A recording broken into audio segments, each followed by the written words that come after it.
So let's talk about the Earwell. So the Earwell is an awesome invention. And basically how it works is it is a plastic contraption, we'll call it a plastic construct, that goes over a newborn's ear, and it passively molds the ear into a more desirable shape and projection. So how the device works is that when babies are born, they have a high level of their mother's estrogen coursing through their body. While this estrogen is present, the cartilage is easy to manipulate, meaning the cartilage is essentially moldable while the mother's estrogen is still circulating in the baby's body. Once the baby metabolizes all that estrogen and the estrogen levels drop, the cartilage is no longer able to be manipulated, and it will essentially stay in whatever position it was held in. So I don't know if your mother ever told you to stop making funny faces because your face would be stuck that way if the weather changed.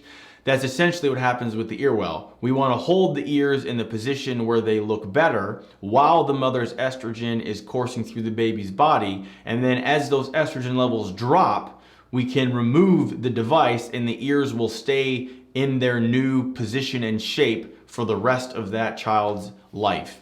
So it's a really awesome way to treat funny looking ears without having to submit kids to surgery, because there's no incision, there's nothing.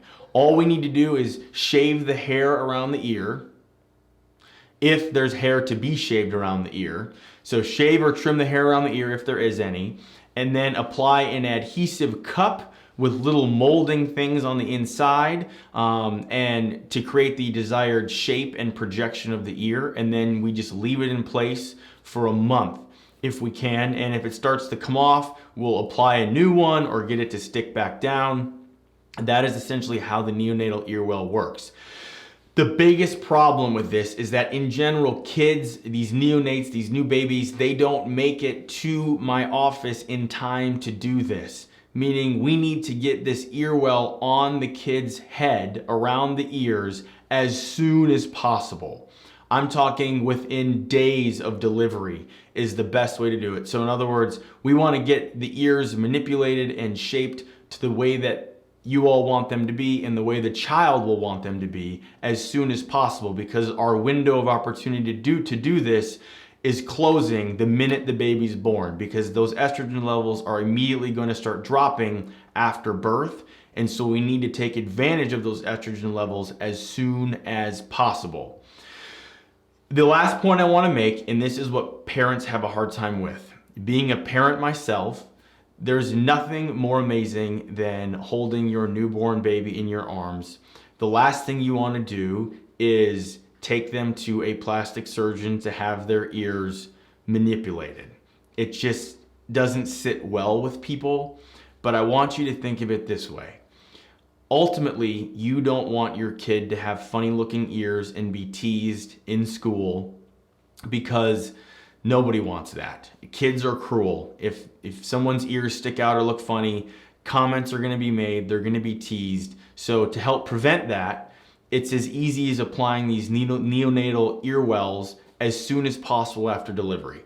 There's no incisions, there's no sutures, there's no surgery. They're these little plastic cups that cover the ear and hold them in a more desirable position as the estrogen levels drop. So don't think of it as being cruel to your child. You're doing them a huge favor by helping their ears look more normal while we have the opportunity to do that in a non-invasive, non-surgical fashion.